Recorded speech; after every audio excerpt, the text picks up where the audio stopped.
So mga kaibigan, magandang hapon po, no? Magbabalik po muli tayo. Meron po tayong latest na weather update.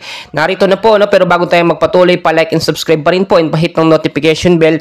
Maraming salamat po. Mga kaibigan, kapapasok lamang po ang weather system po natin ngayon ay yung tinatawag po na frontal system na nakakaapekto po sa ilang bahagi po yan ng extreme northern Luzon at may easterlies din po tayo na nakakaapekto naman po sa ilang bahagi po ng ating bansa. So sa mga hindi po nakakaalam, ito po tinatawag natin na frontal system ay yung pagkasalubong po ng mainit at malamig na hangin or yung kombinasyon po ng hot and cold po na hangin mga kaibigan.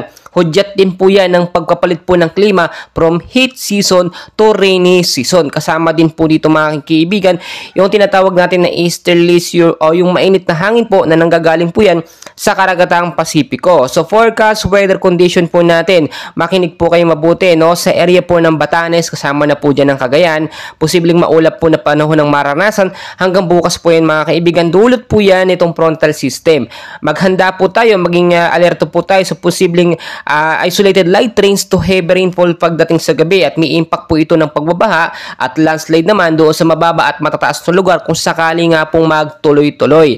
Sa area naman po mga kaibigan ng Metro Manila, kasama na po ditong ilang bahagi ng ating bansa, easterlies po at kasama nito ang mga localized thunderstorm, no, na siya nagpapaulan ng biglaan. Madalas po yan tuwing hapon at sa gabi.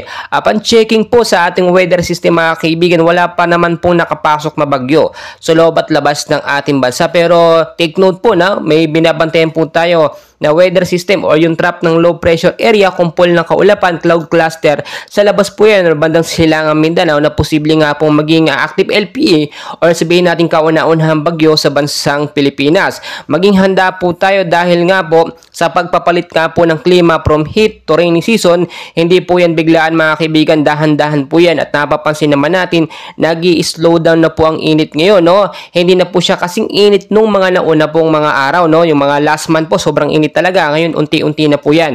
Ayon kasi po sa update natin, no, sa Pag-asa po, kalagitnaan po ng Mayo, mainit po at slow down po yan bago po matapos yung buwan ng Mayo at doon posibleng pumasok yung sinasabi natin na kauna-unahang bagyo. So tulad po na aking sinasabi, maging handa po tayo anumang oras. Always know the weather po mga kaibigan para safe at handa po tayo lagi magdala ng baon ng tubig po na malamig, payong at kapote, no, sombrero, panlaban po yan sa biglaang pag-ulan. Maraming salamat